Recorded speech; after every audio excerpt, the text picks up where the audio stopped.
Continuamos en La Izquierda Diario TV con este programa dedicado a la legalización del cannabis o la marihuana.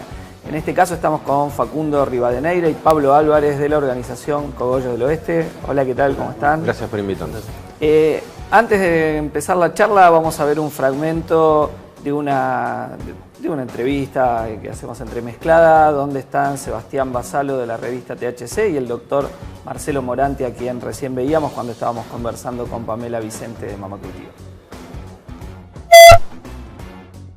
Saliendo de lo que podría ser inocuo, o sea, teniendo que elegir cómo uno ve el impacto en salud con respecto a las distintas sustancias, en medicina nosotros no hacemos la diferencia entre drogas legales o ilegales. Sabemos cuáles son las que impactan más o menos en la salud de nuestros adolescentes. Tenemos el gran miedo siempre, o el gran tóxico de nuestra sociedad sigue siendo el alcohol, y es una sustancia legal. O sea que como jefe de emergencia que estuve más de 10 años, los grandes problemas que tuve de intoxicaciones en mi guardia tenían que ver con el alcohol o con drogas más duras o directamente con accidentes automovilísticos. O sea que aquí la marihuana no aparecía como la sustancia que generaba este tipo de deterioro en cuanto a intoxicación o graves accidentes. En la marihuana uno puede, en el consumo de marihuana puede agrupar los riesgos y los daños asociados a su uso fundamentalmente en la modalidad de consumo y en determinadas poblaciones de riesgo frente al uso de marihuana. Porque en general, abiertamente, la marihuana no tiene, al menos científicamente, daños específicamente comprobados severos para la salud. Sí tiene daños específicos en lo que hace a determinadas poblaciones de riesgo. ¿Cómo ven ustedes esto que estábamos recién escuchando alrededor del impacto, digamos, en la salud de los consumidores de marihuana, ¿no? Porque hay, todo un mito. Recién escuchábamos diciendo que no hay una consecuencia en la salud, pero hay un mito, bueno, si fumas marihuana, no sé, tiene consecuencias terribles, ¿no? ¿Cómo lo ven ustedes? Bueno, hablar de inocuidad en cuanto al consumo de sustancias es algo muy arriesgado. Comparto con lo que decía el doctor Morante y lo que decía Sebastián también. No obstante, como bien decía Marcelo, las mayores causas de muerte están relacionadas al alcohol, al tabaco y a los psicofármacos, que son 3 sustancias de uso legal. Y bueno, para sumar un poco, en cuanto a los riesgos, podemos hablar del tema de la prohibición. La prohibición es la que está trayendo más muertes, no solo en cannabis, sino en materia de drogas, sobre todo cuando no se relaciona con la prevención y con la reducción de daños. ¿Cómo afecta la prohibición? Principalmente en la falta de información o la mala información, ¿sí? Nos han mentido mucho durante muchos años, nos han dicho que ciertas sustancias son la puerta hacia otras, y en realidad nosotros siempre en las charlas que damos, nosotros vemos que la mayoría de los chicos, la puerta hacia un consumo, digamos, de otras sustancias es el botiquín, ¿sí? O es la gaveta donde está el alcohol, y eso está en la mayoría de las familias. Y también hacemos mucho hincapié en la mala información, ¿sí? Por ejemplo, la mezcla de sustancias, ¿sí? Hay gente que no tiene la información, por ejemplo, de que por ejemplo, el cannabis es vasodilatador. Entonces, si uno tiene un consumo anterior de alcohol, por ejemplo, después consume cannabis, la intoxicación se duplica o se cuatriplica en nuestro cuerpo.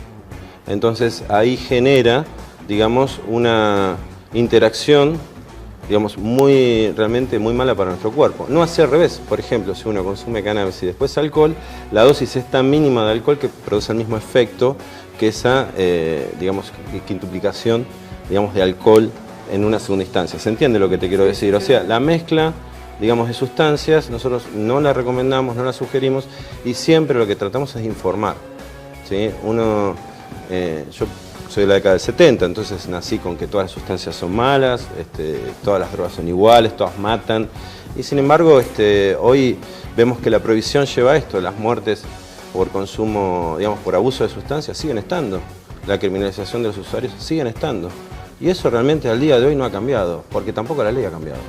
¿Cuáles serían, algo mencionabas vos, ¿no?, los principales mitos sobre el consumo de marihuana que sostienen los prohibicionistas?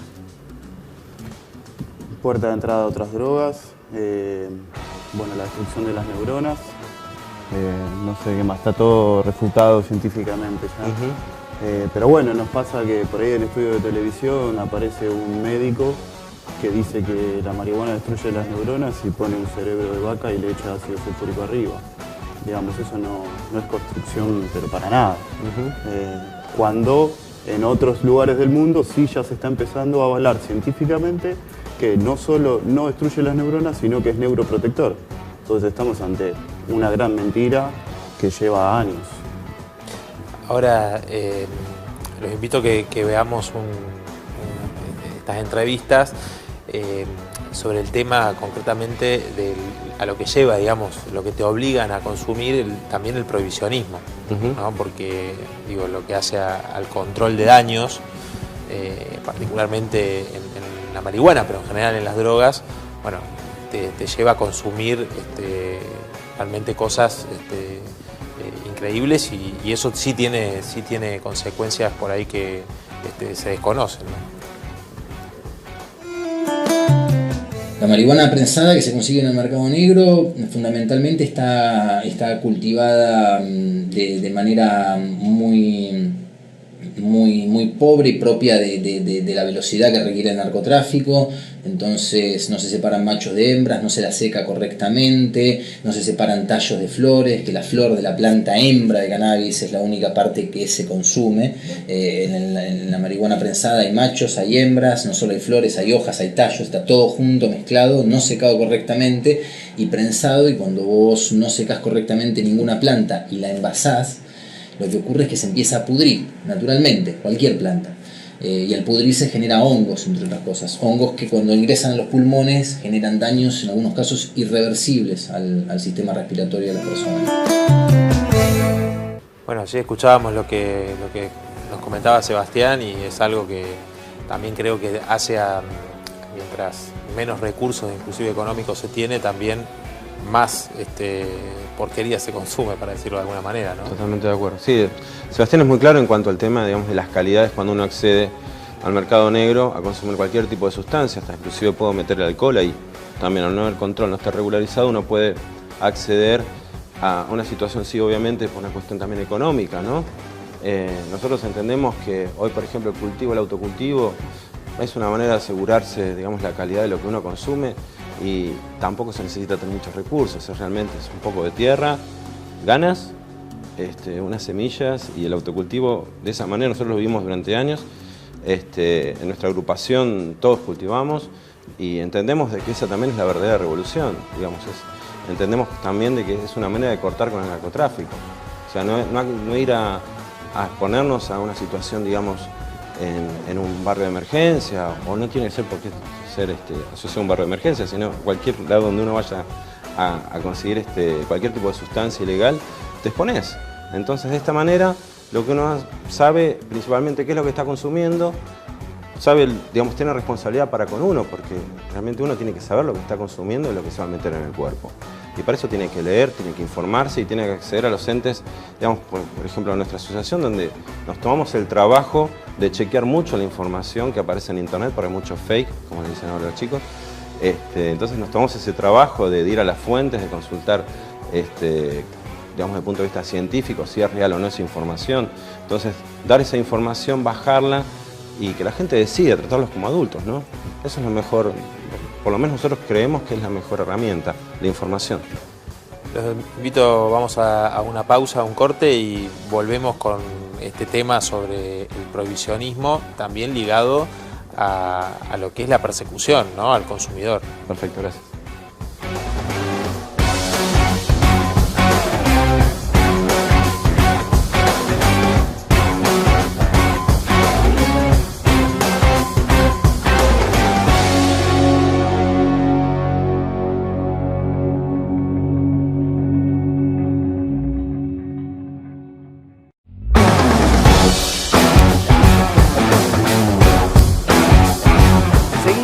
En La Izquierda Diario TV, conversando con Facundo Rivadeneira y Pablo Álvarez de Cogollos del Oeste.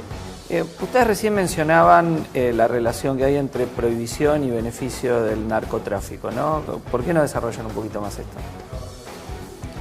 Bueno, parece que la prohibición hizo un buen trabajo en todos estos años.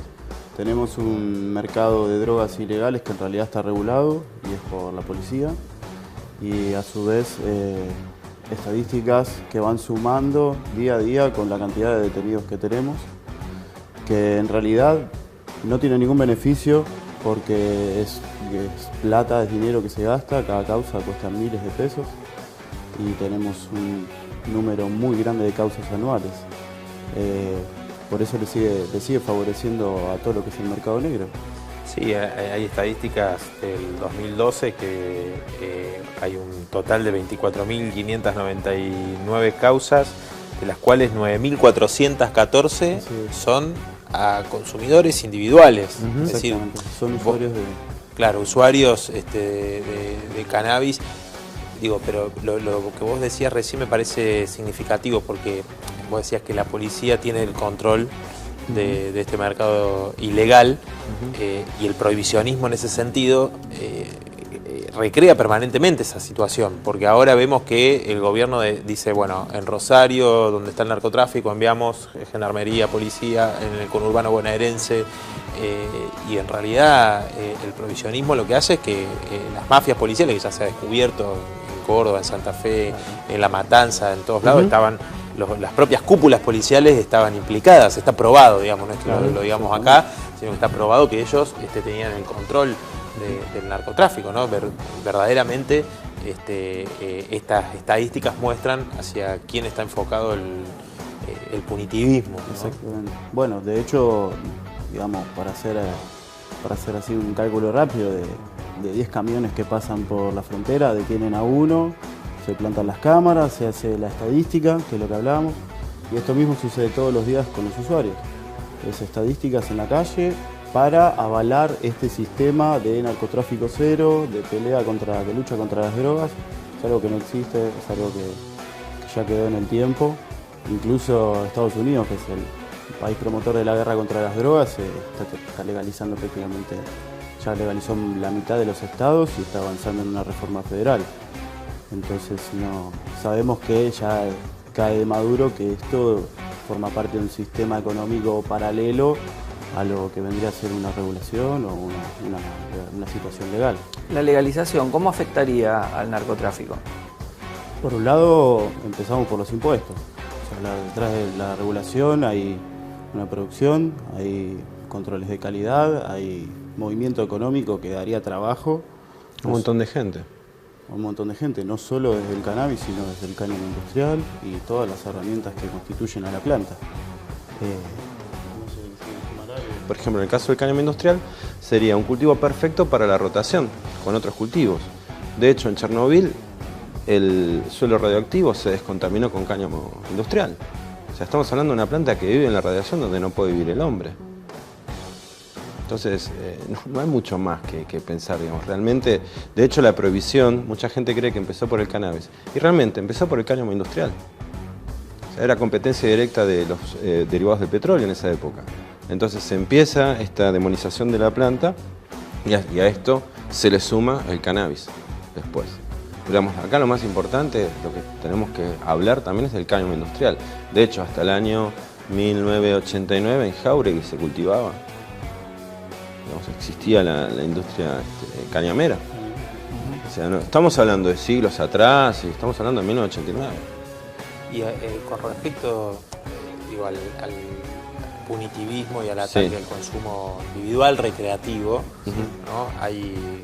Bueno, en Uruguay hay una legalización bastante amplia de la marihuana, tiene algunas cosas nosotros por supuesto que no compartimos, pero sin embargo se logró entre 0 y algo es mucho. Un avance, ¿no? Sí, sí. Entonces, ahora en Argentina está el debate sobre el cannabis medicinal, lo comentábamos antes, pero ustedes son parte también son una organización y parte de las movilizaciones que impulsan las movilizaciones enormes que hay, ¿no? Por la legalización de la marihuana en Argentina.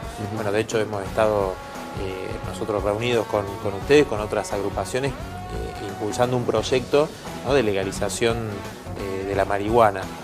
¿Cómo ven la perspectiva en Argentina, digamos, más allá de las políticas gubernamentales? hay un creciente movimiento y además hay una realidad, ¿no? Que es el consumo masivo.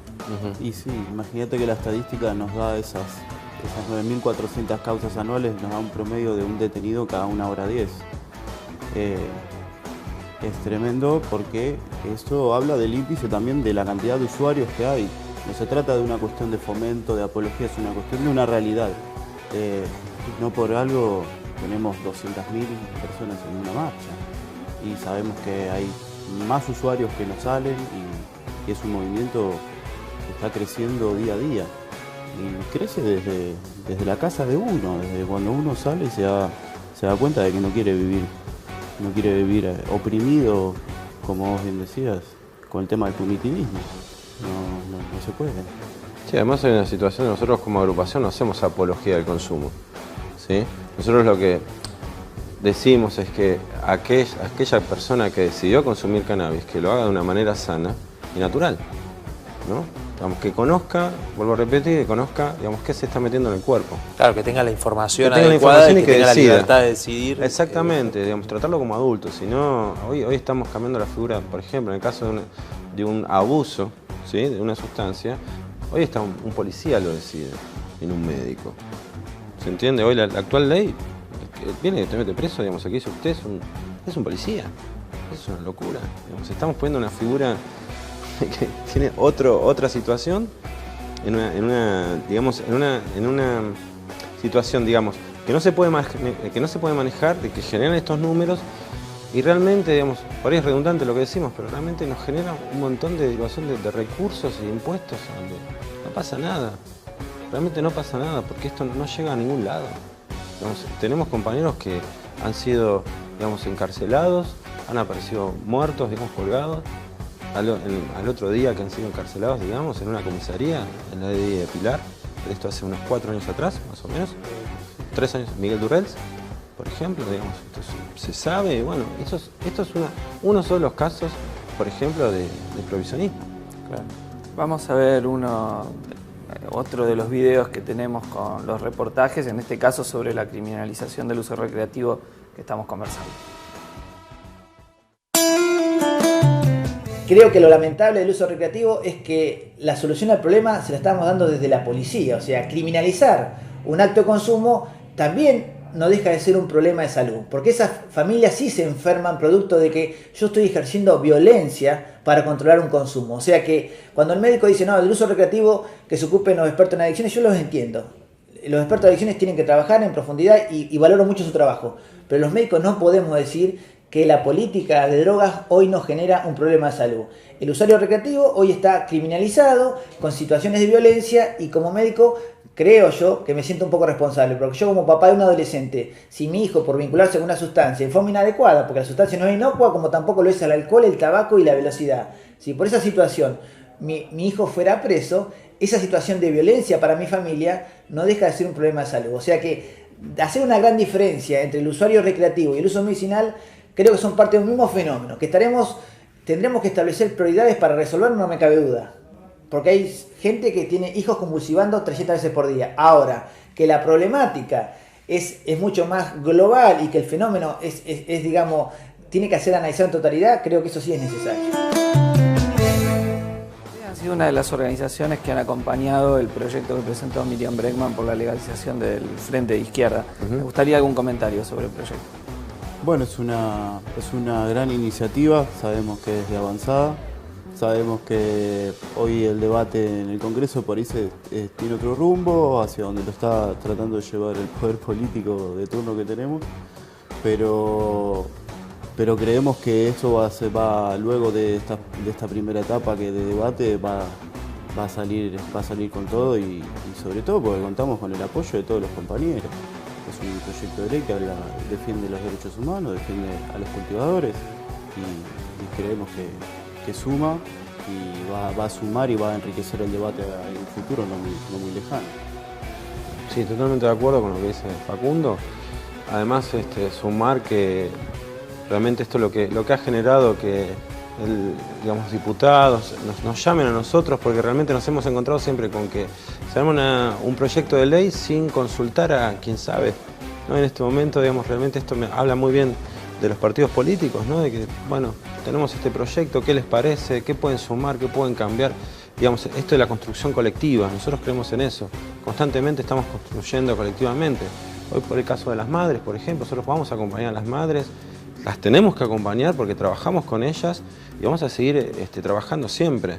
En el caso de cannabis, digamos, medicinal, por así definirlo de alguna manera, y también el cáñamo industrial y el consumo también recreativo, digamos. Para nosotros realmente tenemos que acompañar la construcción colectiva, digamos, que son todas luchas que nos vamos empoderando en ellas y creemos en el cambio social. Y también necesitamos de la parte política, la pata política también nos tiene que escuchar y esta interacción que se ha empezado a armar, para nosotros es muy bienvenida, cosa que hace unas 2 décadas atrás no pasaba. Vos mencionabas en un momento el problema de la política de la guerra contra las drogas, ¿no? Sí. ¿Podés explayarte un poquito en eso?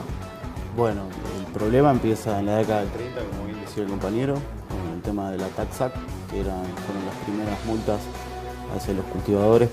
Previamente a eso se cultivaba y se incentivaba el cultivo de cáñamo en Estados Unidos. En el 37 surge, bueno, cuando empiezan a surgir las empresas de los polímeros derivados del petróleo, empieza es como la preguerra con las primeras multas. Luego de unos años, para la Segunda Guerra Mundial, el gobierno de los Estados Unidos vuelve a incentivar el cultivo de cáñamo para hacer sogas, para hacer velas para la guerra. Uniformes.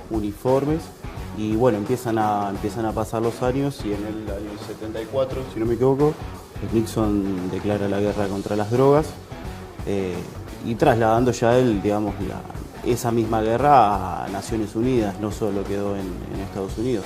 Y bueno, a partir de ahí los países aliados a ese tipo de políticas empezaron a recrudecer más sus políticas locales.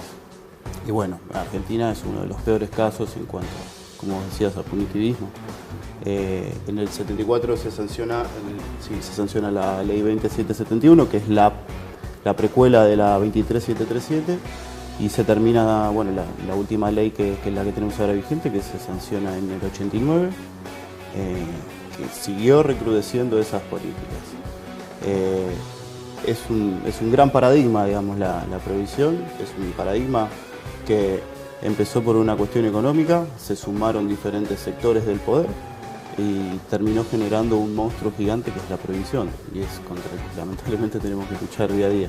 Sí, la prohibición favorece los negocios económicos, las mafias, los negocios de los narcos, la asociación con la propia policía, la criminalización de una parte importante de la población, la persecución a la juventud y bueno, y verdaderamente no hay ningún motivo para que esto se continúe más que estos intereses, ¿no? Claro. Que hay que tratar de desenhebrar y quebrar.